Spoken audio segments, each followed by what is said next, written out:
हाय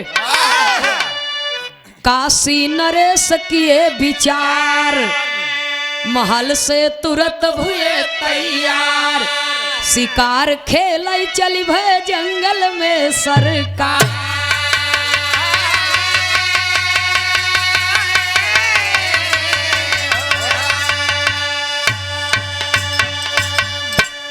मिताई काशी मुल्ला में रही, गईले शिकार खेल वन में पहुँचे जाई। मिताई काशी मुल्ला में रही,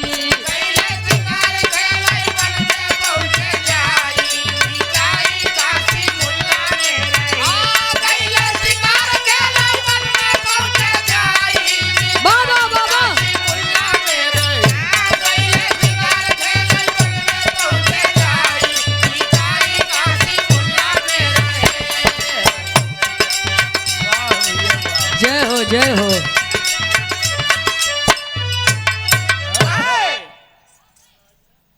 काशी बनारस के धरती के राजा काशी नरेश बचपन के एक दोस्त है जात के मुसलमान जेकर नाम बा यूसुफ मियाँ।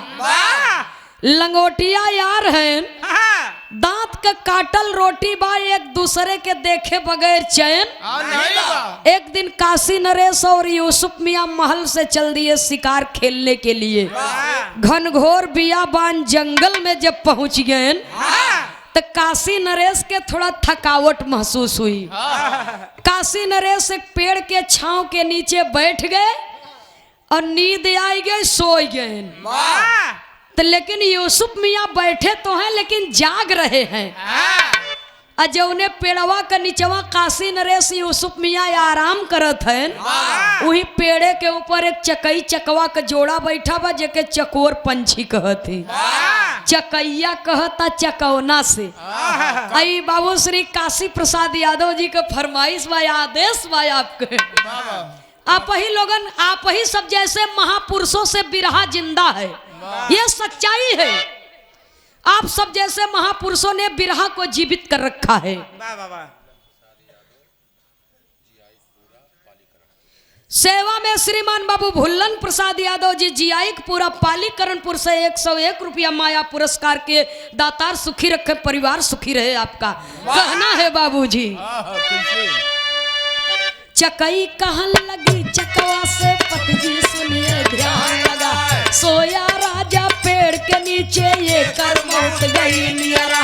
चकई डांटे तब चकवा के रानी का गईलू पगला।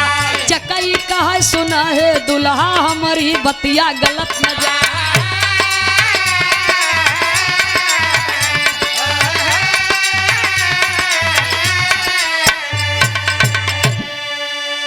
चकवा कहे लगा फटकार, चकवा कहे लगा फटकार। सही है?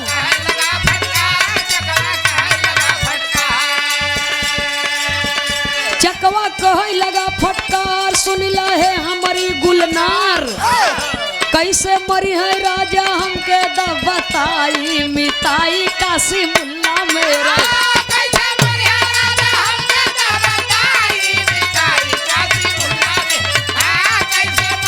जय हो जय हो जय हो।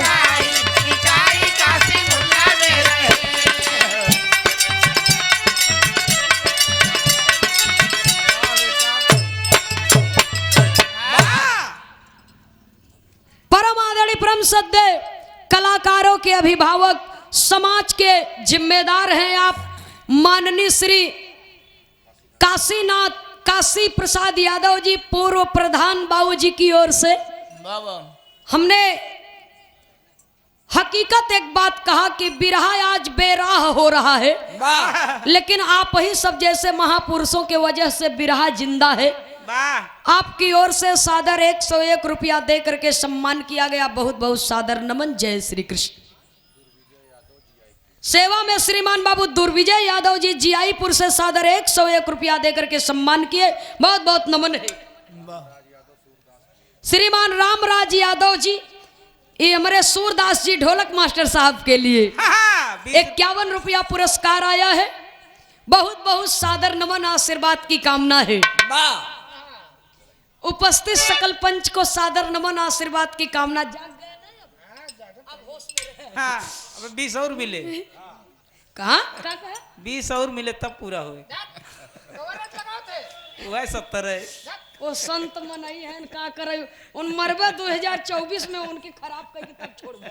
हाँ भैया सुनई वाले बाबूजी बिरहा तो होते भाई, जिंदगी है थोड़ा बहुत मौज गौज हंसी मजाक हो के चाहिए। नहीं। आज के समय में अपने रोजमर्रा के जिंदगी में इंसान परेशान बा, केहू के बदे केहू के पास टाइम नहीं बा। बिरहा में जरा गौर करेंगे। चकैया कहा था चकौना से कि सुन, वाह ये जो पेड़ के नीचे मुसाफिर लेटे हुए हैं, एहमन से एक जने के मौत होई वाली बा। जब चकवा सुना तो कहता है तू ब्रह्मा का भाभी हो। जब देखा तब कोई का जिंदगी मौत का वर्णन कर दे तू। चकैया कहा हम झूठ नहीं बोली। तब चकवा सवाल करता। बिरहा में एक लाइन तर्ज है मास्टर साहब, कहना है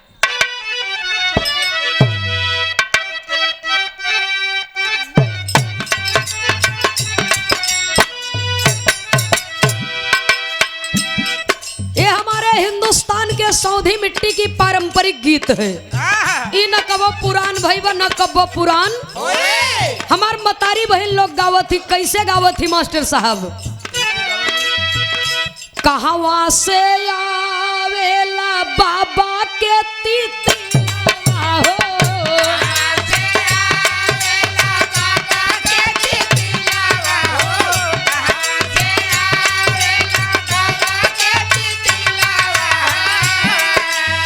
कहवा से आवेला लीना अहिरे सांवरिया, कहवा से आवेला लीना अहिरे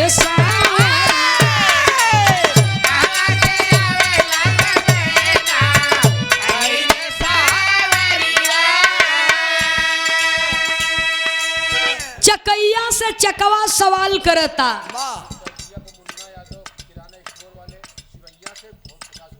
सेवा में श्रीमान बाबू मुन्ना यादव जी ये धुन के भाव पर, तर्ज के भाव पर किराना स्टोर वाले छिवैया की पावन धरती से सादर 101 रुपया दे करके सम्मान किया गया।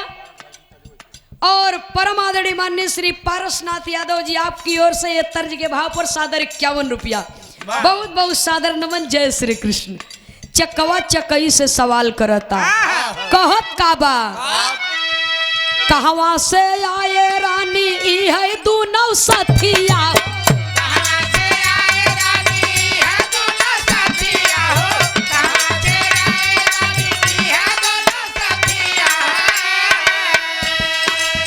कहवा पे ये न कर निवास बा मन उदास काहे बा, कहवा पे ये न कर निवास बा मन उदास,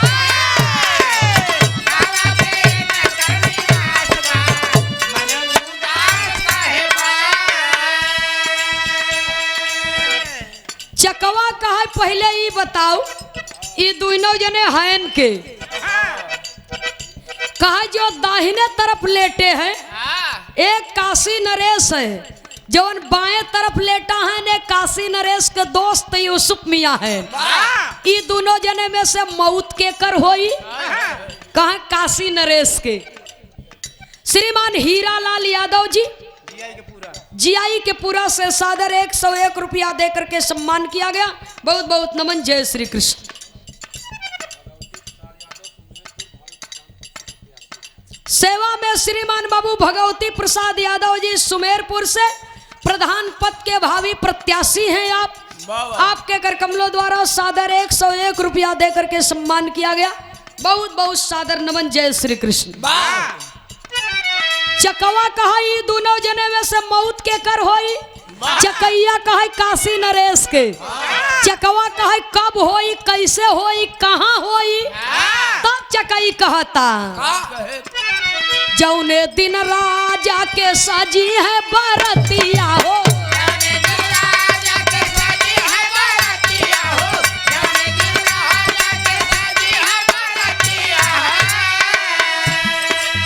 वही दिन होए सैया ए न करमौतिया हो।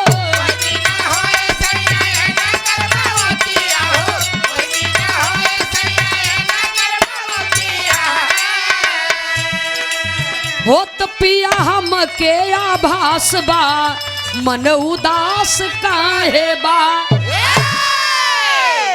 काशी नरेश का बियाह होए वाला बा। जौने दिन आई हाथी पर चढ़ के दुल्हा बन के ससुरारी जाए लगी।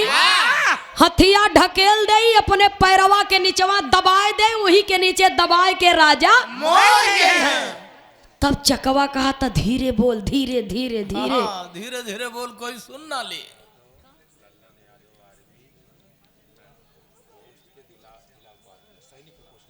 सेवा में श्रीमान बाबू लल्लन यादव जी आर्मी सैनिक प्रकोष्ठ के जिला उपाध्यक्ष महोदय जी की ओर से सादर 101 रुपया दे करके आशीर्वाद दिया गया।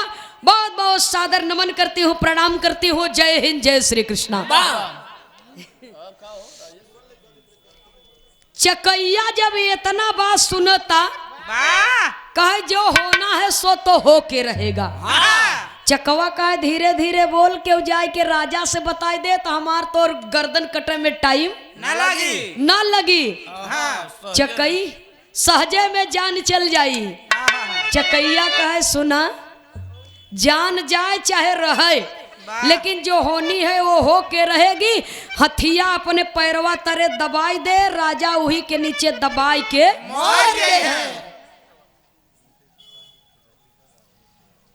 अच्छा। स्वर्गीय पूज्य बाबू श्री पारसनाथ यादव जी सेठ जी के सुपुत्र हैं। पूज्य माननीय श्री राजेश यादव जी, आपके पिताजी के श्रद्धांजलि में हम लोग आए हुए हैं। सादर 101 रुपया दे करके सम्मान किए। बहुत बहुत सादर नमन, आशीर्वाद की कामना। जय श्री कृष्ण। चकवा कहे मान ले हुआ से बच गए तब। चकैया कहे अगर हुआ से बच जाई तो जो राजा शादी करके रानी के घरे लिए है तो जब सुहाग रात का रस्म पूरा करे बदे शयन कक्ष में जाने लगेंगे तो दरवाजा के सामने जैसे पहुंची है दरवाजा गिर जाई, वही के नीचे दबाए के राजा सेवा में श्रीमान काशी प्रसाद यादव के सुपुत्र हैं बड़े भैया जी अवधेश यादव जी की ओर से। ये देखिए कहा जाता है बाढ़े पूत पिता के घर में खेती उपजे अपने कर में। हो नहार बिरवान के हो चिकने पात, ये सच्चाई है। पिताजी के नाम के सम्मान में ये पुरस्कार दिए हैं। बहुत बहुत सादर नमन है। जय श्री कृष्ण। भैया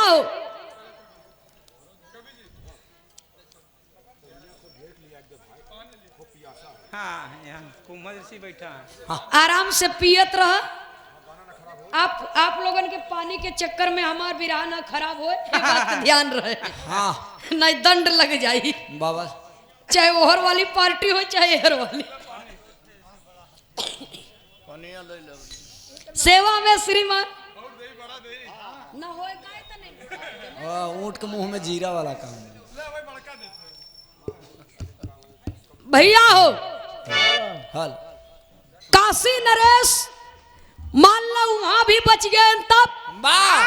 चकैया कहा अगर वहां भी बच जाई तो राजा या रानी जब रात की सो जाई तो एक नागिन आए राजा के डसले काशी नरेश मर जाई है। चकवा कहे मान ले वहू बच गए तब। चकैया कहे कैसे मान ले। चकवा कहे मान ले, मान ले अगर बच गए तब। तब चकई कहत बा चकवा से कि जो होना है वो हो के रहेगा। जब इतना बात दोनों प्राणी आपस में बतियावत है तबले यहर काशी नरेश का नींद खुल गई।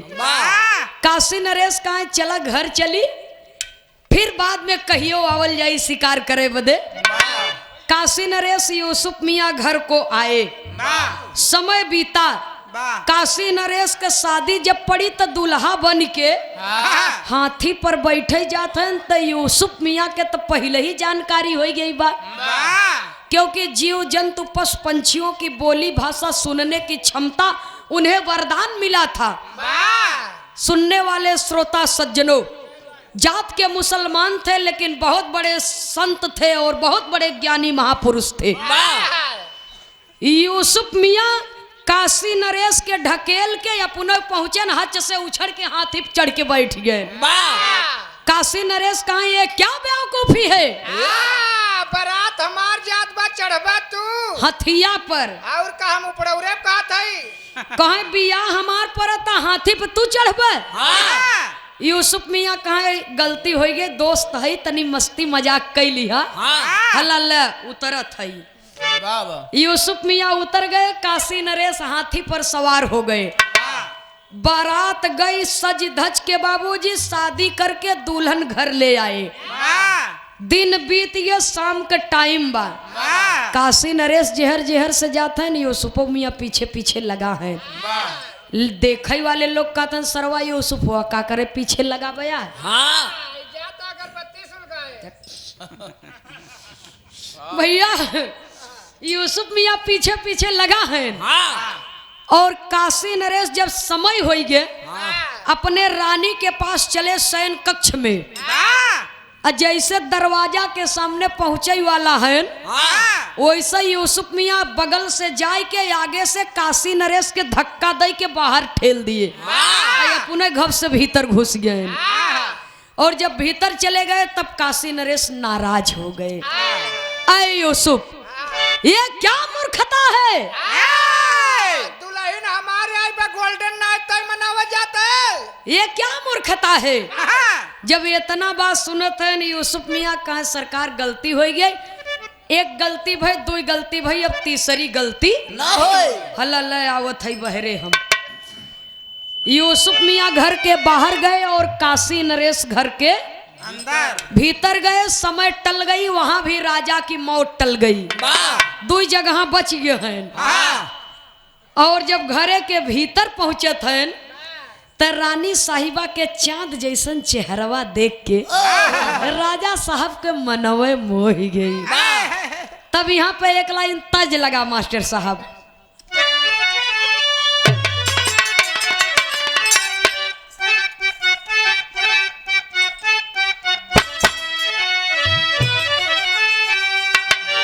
अरे कहिया ले आई है तोहार बीरना भौजैया पूछली ननदिया से।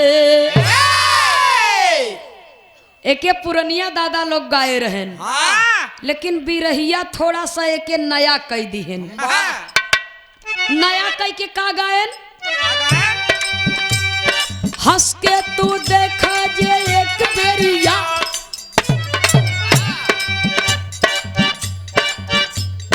हंस के तू देखा जे एक बेरिया, हम मरी मरी जाई तो हार किया।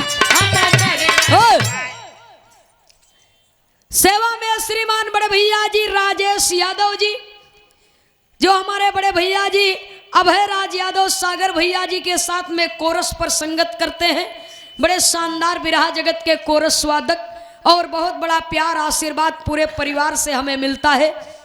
ये सुंदर पुष्पहार सादर 100 रुपए का ये अनमोल आशीर्वाद है। बहुत बहुत आपको सादर नमन करती हूँ, आशीर्वाद की कामना। जय श्री कृष्ण। जब तक जिंदगी रहे ऐसे ही प्यार सम्मान स्नेह बना रहे। बहुत बहुत सादर नमन है।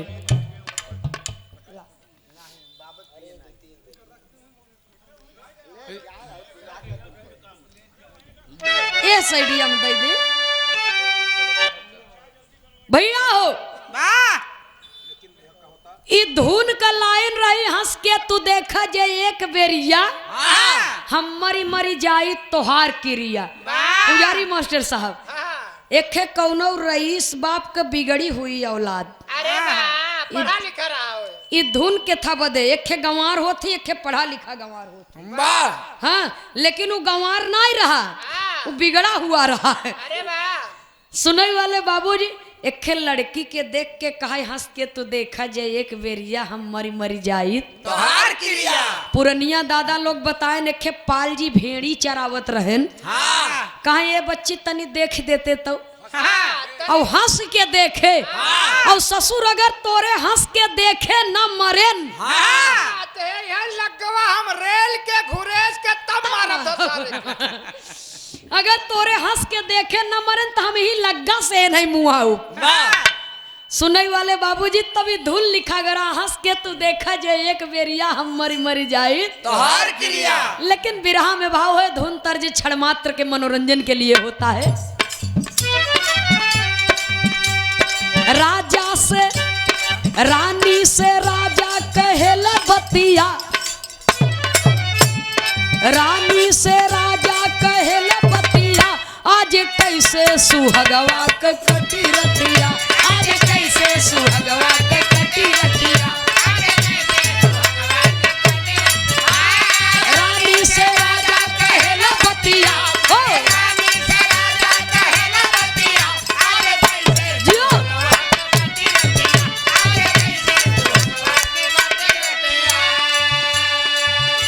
हे राजा हंसई लागे तुरते ठठाई, राजा हंसई लागे तुरते ठठाई,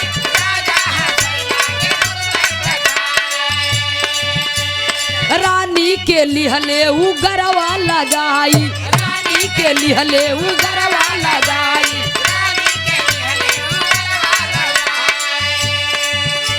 तो रानी कहे हई तोरी जीवन सथिया, हे रानी कहे हई तोरी जीवन सथिया, आज कैसे सुहगवा के कटी रतिया, आज कैसे सुहगवा के कटी रतिया।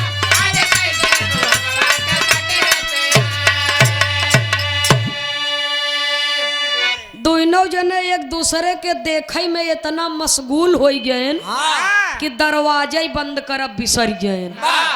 यूसुफ मियाँ ही बीच में पाई गए मौका और जाए के पलंग के नीचे छिप के बैठ गए। बैठ नहीं गए तब का करेंगे रहने वही वो लड़ गए। अब जवान आगे होए हम देखब। कहबे का मतलब कि हम देखब कि नागिन आवत है कैसे काटत है राजा के। ये देखे में तोहार दोनों चल गए।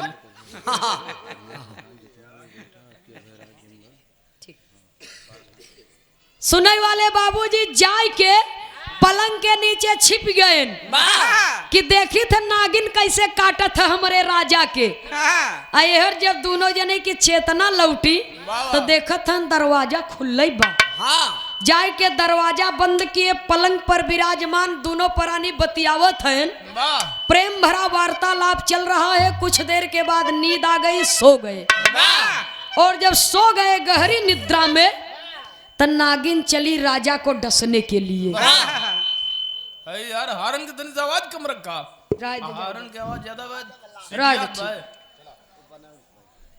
और बड़े भैया जी श्रीमान पारसनाथ यादव जी और आपके क्षेत्र से एक ज्योति प्रकट होने वाली है, ये एक सच्चाई है।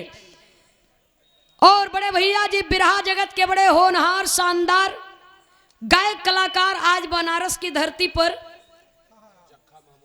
महमूरगंज आकाशवाणी के पास में जक्खा पर चौरा माता मंदिर में हम दोनों कलाकारों का कार्यक्रम था और जनता से बहुत बड़ा प्यार आशीर्वाद मिला दोनों कलाकारों का। और बड़े भैया जी अभय राज यादव सागर और आने वाले समय में जिला पंचायत पद के भावी प्रत्याशी सुनहरे भविष्य के लिए एक बार जोरदार तालियों से आप लोग स्वागत करेंगे, क्योंकि मेहनत करने वाला इंसान उसकी मेहनत कभी व्यर्थ नहीं होती है और सदैव कामयाब होता है। और बड़े भैया अभय राज सागर जी का ऐसा व्यवहार है, आपके पूरे परिवार का और आपके पिताजी का ऐसा प्रेम है, बहुत बड़ा आशीर्वाद हम लोगों को मिलता है। और मालिक करे कि भारी मतों से आप विजय को प्राप्त करें।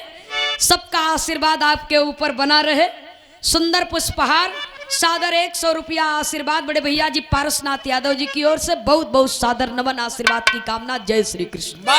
भैया हो दोनों प्राणी सो गए, नागिन चली डसने के लिए राजा को। तब कवि को संकेत करना पड़ा, कहना है यूसुफ मियां करते क्या है। क्या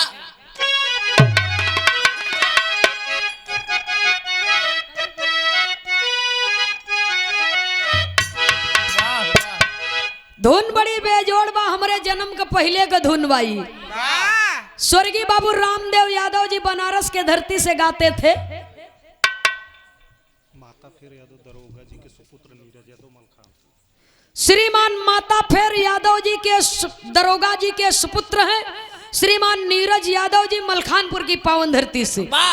सादर 101 रुपया दे करके सम्मान किए। बहुत बहुत सादर नमन। जय श्री कृष्ण। तर्ज वही है, कहना है अरे गोरी हारे त गोरी हारे बिजुरियो कहवा गिरी। अरे रस से भरल गगरिया कहवा गिरी।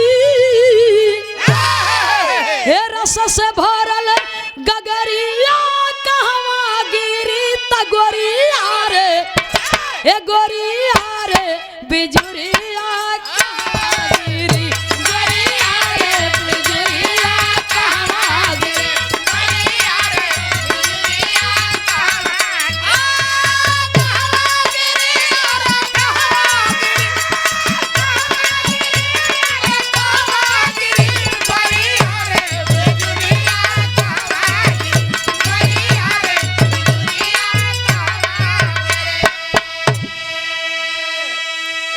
सुनने वाले श्रोता सज्जनों, ये कोई गलत बात नहीं है। आत्मा रूपी दुल्हन को जब सदगुरु से ज्ञान हो गया, तब परमात्मा रूपी पिया ने कहा गोरिया रे बिजुरिया कहवा गिरी।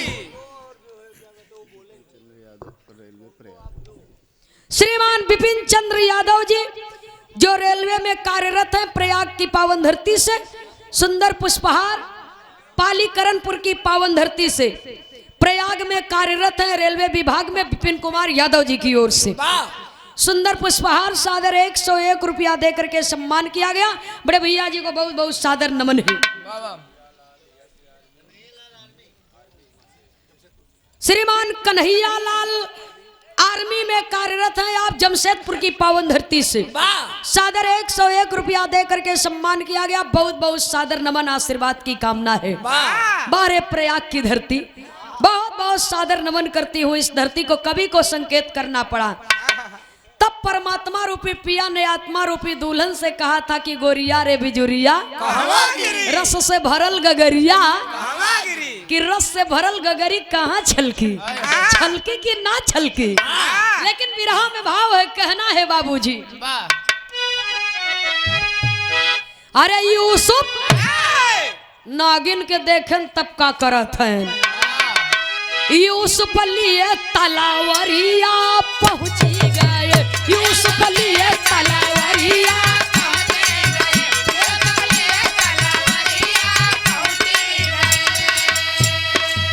राजा सोए से जरिया पहुंची गए, राजा सोए से जरिया पहुंची गए। यूसुफ यूसुफ यूसुफ लिए तलावरिया पहुंची गए, यूसुफ लिए तलावरिया पहुंची गए।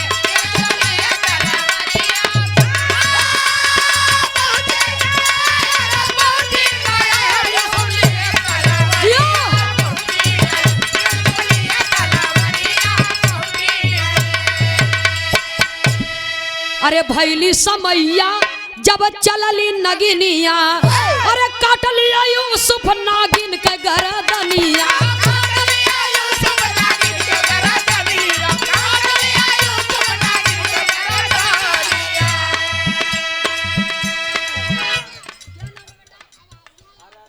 अच्छा, आराध्या यादव।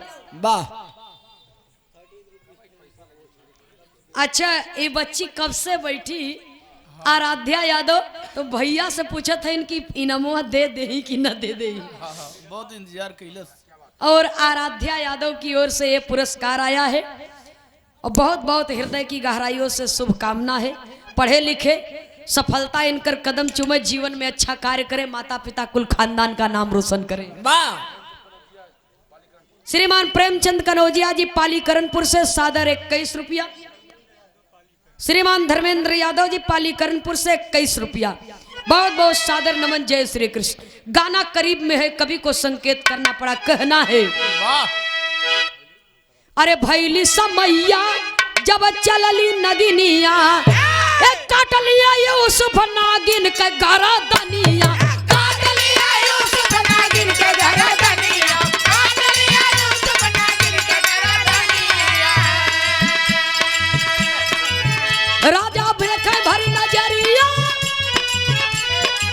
हे खुली रानी के निदरिया पहुंची गई, तो खुली रानी के निदरिया पहुंची गए। राजा राजा राजा देखे भर नजरिया पहुंची गए, राजा देखे भर नजरिया पहुंची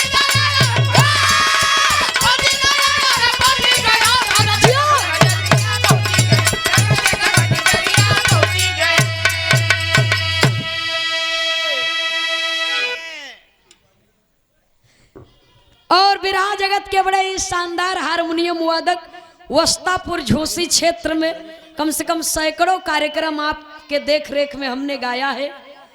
परम आदरणीय माननीय श्री पुजारी यादव जी हारमोनियम वादक, बड़े भैया जी लारा यादव जी ढोलक वादक। वस्तापुर की पावन धरती से अक्सर कार्यक्रम होता रहता है दीनानाथ भैया जी के साथ में।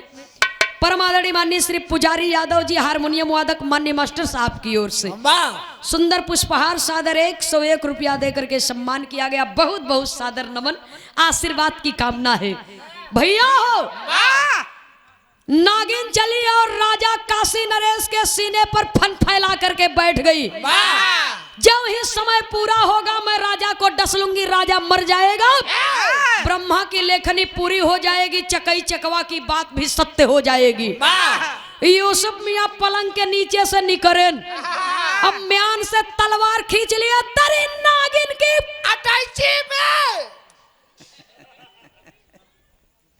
बक्सा उक्सा कह दे चाहत रहा। का कहत है गुस्सा कि तेरी नागिन के पता नहीं भाई साहब। सुनई वाले बाबूजी, यूसुफ मियां तलवार लेकर के निकले और म्यान से तलवार खींच लिए, आई है राजा के काटे, हम तो होया काटी ना और झटका में बाबूजी तलवार से खींच करके मार दिए। और जब मार दिए तो नागिन का सर अलग और धड़ गर्दन तक कटाई गए। राजा की जिंदगी तो बच गई, लेकिन झटके में गर्दन काटे बाबूजी और मारे, ध्यान नहीं दे पाए, एक बूंद खून सो रही रानी साहिबा के होठ पर जाकर के तब यूसुफ मियां सोचने लगे कि अगर रानी साहिबा की नींद खुल गई और गलती से इनकी जीभ इनके होठ पर लग गई तो एक बूंद नागिन का विषैला विष रानी साहिबा के जिंदगी ले ली। तो राजा रानी जब दो जने में से एक जने मरिए जही तो हमारे त्याग और तपस्या का मतलब का निकले। इसलिए यूसुफ मियां अपने धर्म को बचाते हुए रानी साहिबा के होठ पर गिरे हुए खून को तलवार की नोक से बड़े सावधानी के साथ पोंछ दिया। खूनवा तो पोछाई गया, लेकिन नींद खुल गई। और जब नींद खुल गई, देख रही है यूसुफ मियां को काशी नरेश को जगाती है। काशी नरेश जब जगे और देख रहे हैं तलवार में खून लगा है, ये क्या मजाक है यूसुफ, तूने एक गलती किया मैंने माफ कर दिया, दो गलती किया मैंने माफ कर दिया, और तेरी इतनी बड़ी हिम्मत और दरवाजा बंद है, तू यहाँ आया कैसे और क्यों आया है? मिठाई खाए बरे आए वही प्रसादवा, मर जाते तब का खाते, तब पार्ले मिठाई खाई जाते भैया। सुनने वाले श्रोता सज्जनों,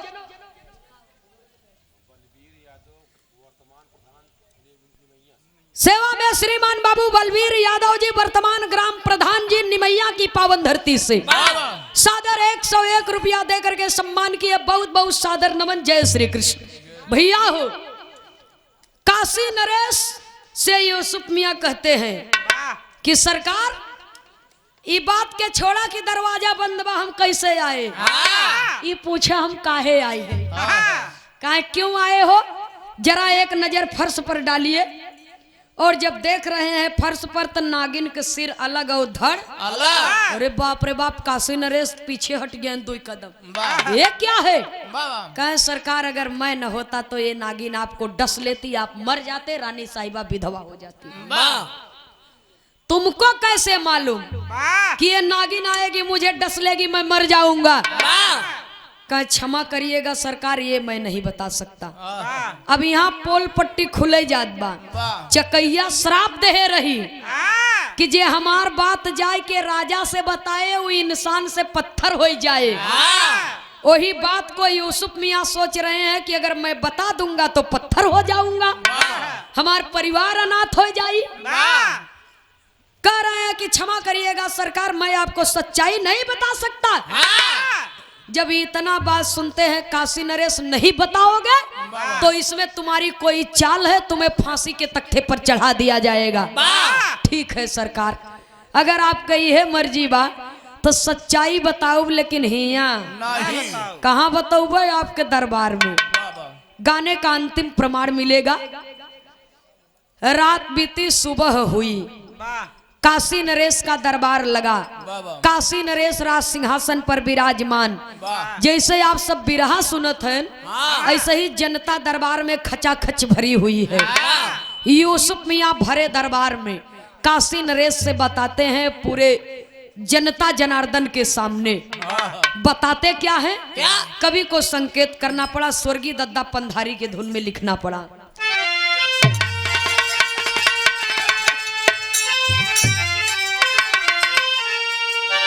अरे बन गए पत्थरा, ए राम बन गए पत्थरा, ये पंच बन गए पत्थरा। बताए यूसुफ जब कहानियां बन गए पत्थरा।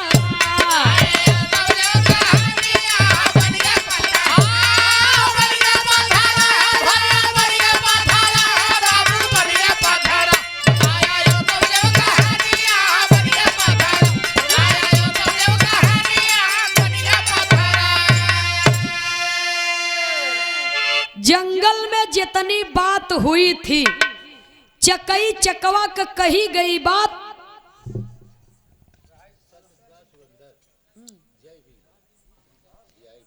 अच्छा भैया, सत्य प्रकाश सुरेंद्र एवं जय बीरू की ओर से, जियाईपुर से छोले भटूरे वाले, शोले वाले जय बीरू, धर्मेंद्र अमिताभ बच्चन, हाँ शोले फिल्म वाले। बाबा पिक्चर ना देखते नहीं, इस नहीं जानते। हाँ हम खावे नहीं। ये जीआई के पूरा से 51 रुपया पुरस्कार किए। बहुत बहुत सादर नमस्कार है आपको, मालिक सुखी रखे, पूरा परिवार सुखी रहे। भैया हो, चकई चकवा का कही गई सारी बात विस्तार पूर्वक यूसुफ मियाँ काशी नरेश के दरबार में सबके सामने बताने लगे। और जब बताने लगे बाबूजी, तो जो ही बात बताए छिपा हुआ रहस्य से पर्दा उठाए बाबूजी, तो काशी नरेश जब सुने तो कहते हैं कि धन्य हो यूसुफ तुम और धन्य है तुम्हारी मित्रता। लेकिन समस्या यहाँ होत बा कि यूसुफ मियाँ सच्चाई तो बताई दिए, चकई का श्राप सत्य हो गया बाबूजी। यूसुफ मियाँ पत्थर के होने लगे, और जब पत्थर के होने लगे तब काशी नरेश की पत्नी दौड़ करके आती है, कहती है कि यूसुफ भैया आपने मेरा सुहाग बचाया है। आपको मालूम था कि 12 बजे रात नागिन आए डसिले हमार पति खत्म हो जाए कहे। हाँ कहीं आपको ये भी मालूम होगा कि यदि आप पत्थर के हो जाएंगे तो इंसान कैसे बनेंगे। तब यूसुफ मियाँ कहते हैं कि रानी साहिबा एक माँ के लिए बहुत दुखदाई समय होगा, आप बोल करके तो देखिए, आपकी जो भी पहली संतान जन्म लेगी, चाहे बिटिया चाहे बेटवा, काशी नरेश अपने संतान के बलि अपने हाथे से गर्दन काट के हमारे प्रतिमा पर चढ़ाई ही, तब जाकर के चकई का श्राप समाप्त होगा और मैं पत्थर से इंसान बनूंगा। इतना कहते कहते जब पत्थर के हो गए बाबूजी यूसुफ मियाँ तो हुआ क्या? क्या? बीता समय कुछ दिन प्रेम से जब भैली संतान, रानी राजा से कहे लगी दई द पिया बलिदान, पूरी कई देता बचनिया बन गे पत्थरा। समय बीता बाबूजी, रानी राजा के प्रेम से परमात्मा की देन एक पुत्र रत्न की प्राप्ति हुई, एक पुत्र रत्न की प्राप्ति हुई। और रानी साहिबा अपने लड़िकवा के राजा साहब के कोरा में दई के कहें, राजा साहब आपने वादा किया है, वचन दिया है कि मेरे दोस्त ने, मेरे मित्र ने मेरी जिंदगी बचाई है, तो मैं भी अपने औलाद की बलि दे करके उसकी जिंदगी बचाऊंगा। तई लड़कवा के ले जाए यूसुफ मियाँ के प्रतिमा पर, एकर गर्दन काट के बलि चढ़ाई दे, अपन वचन रख ल स्वामी। जब ये इतना बात सुने लड़का के लई के कोरा में राजा साहब लागन हिलाई के खिलावे, दुलारे लागेन, दुलारे लागेन। आ जब दुलारे लागेन बाबूजी तो लड़का दिहेस रोई, आ जब रोई दिहेस तब राजा साहब को पुत्र मोह हो गया। रानी साहिबा से कहे, रानी साहिबा एक ठे बात कही, मैं जिंदा रहा तो ना जाने कितने यूसुफ आएंगे और जाएंगे। अगर ये लड़कवा के बलि दई देबै, पता नहीं फिर तोहरे कोखी बेटवा होई कि ना होई। अगर बेटवा न पैदा भ तो हमार राज सिंहासन एक वारिस के बिना, एक उत्तराधिकारी के बिना सूना रह जाई। तो हम अपने लड़का के बलि ना दे। जब इनकार कर दिए काशी नरेश तो क्या हुआ? क्या क्या? अरे ही लई लागल काशी हसल सती के ठठरिया, बाबा विश्वनाथ धसे जमी के भीतरिया जे का जाने सारी दुनिया बन गए पत्थर।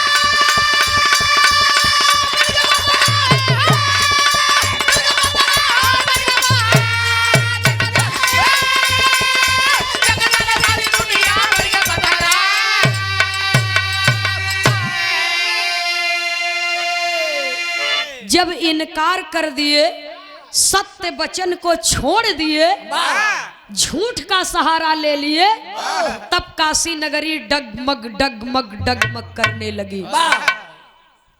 बाबा विश्वनाथ जमीन में धंसने लगे, माँ सती की ठठरी हंसने लगी। इसलिए माँ सती की ठठरी हंस रही है कि आए राजा, और धिक्कार है तेरी जिंदगी को। इसी काशी नगरी में एक से बढ़कर के एक राजा महाराजा आए, संत महात्माओं ने जन्म लिया और अपने सत्य के खातिर राजा ने सब कुछ गंवा दिया।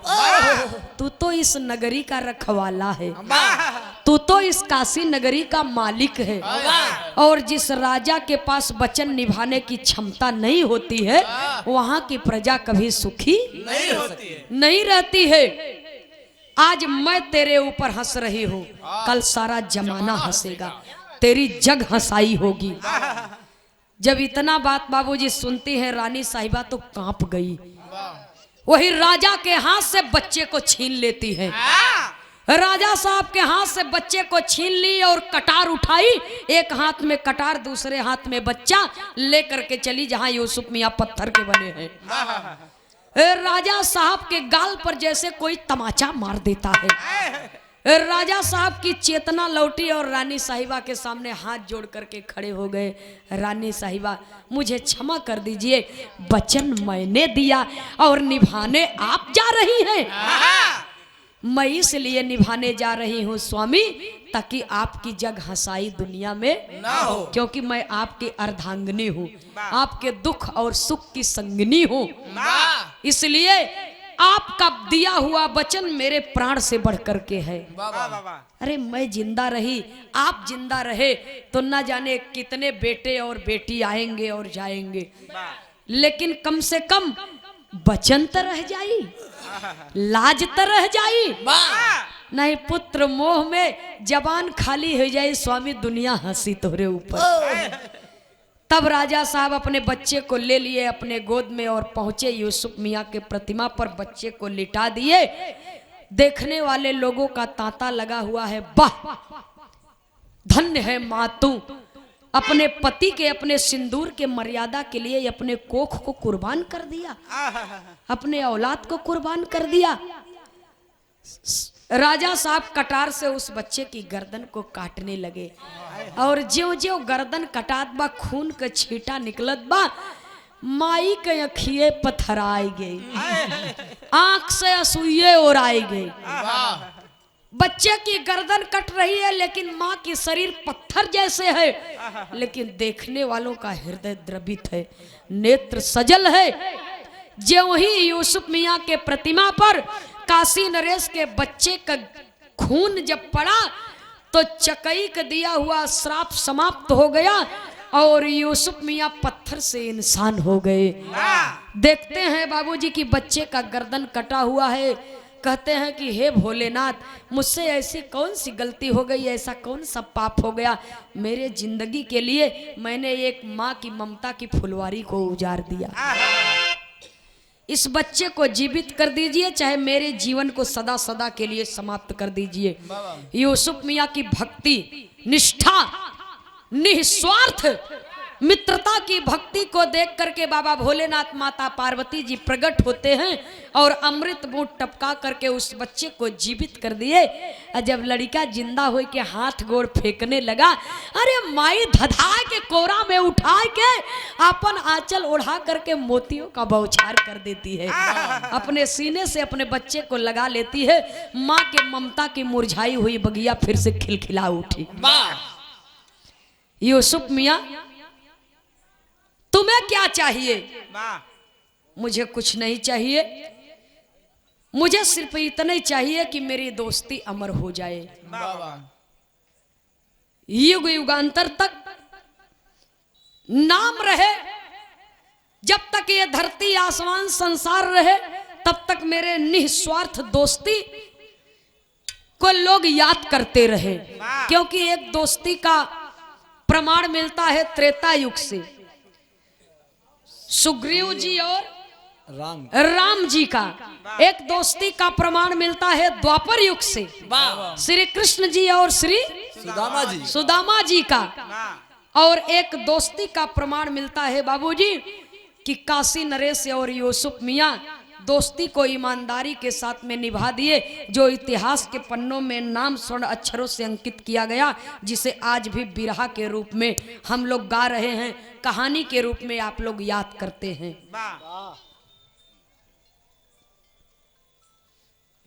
सुनने वाले श्रोता सज्जनों, आखिरी लाइन में इसीलिए कहना है कि दोस्ती में एक दोस्त दूसरे दोस्त का खुदा होता है। ये कहानी है तो हम बताते हैं या हमारे अभयराज भाई बताते हैं? ये सच्चाई है, इलाहाबाद में बतावे हम बनारस में बताइए। दोस्ती में एक दोस्त दूसरे दोस्त का खुदा होता है। और दोस्त की याद तब आती है जब दोस्त दोस्त से जुदा होता है। आए खुदा अपनी भी अदालत में मेरी भी एक अमानत रखना, मैं रहूं या ना रहूं इस जहां में मेरे दोस्त को सलामत रखना। सुनने वाले श्रोता सज्जनों, दोस्ती अमीरी गरीबी देख के नहीं की जाती, जात पर जात देख के नहीं किया जाता है, मानवता देख करके की जाती है। और जेकरे अंदर मानवता नहीं है बदे कि इंसान तो हर घर में जन्म लेता है, लेकिन इंसानियत कहीं कहीं जन्म लेती है। दोस्ती करना आसान है, निभाना कठिन है। निभा दी है तो वही जगह पर इंसानियत का परिचय आपको हुई है। आखिरी लाइन में खानदान के परिचय के साथ में कवि को संकेत करना पड़ा। काशी नगरी जो डगमग डगमग कर रही थी, वहीं से बाबूजी आज भी काशी नगरी टेढ़ी है और आज भी बाबा विश्वनाथ जमीन में धसे हुए हैं। मणिकर्णिका घाट के पास में जब आप जाएंगे, जहाँ पर 80 घाट है, हाँ, पूरब साइड में, तो वहां से आज भी काशी नगरी टेढ़ी है। आखिरी और अंतिम प्रमाण में खानदान के परिचय के साथ में कवि को संकेत करना पड़ा, कहना है।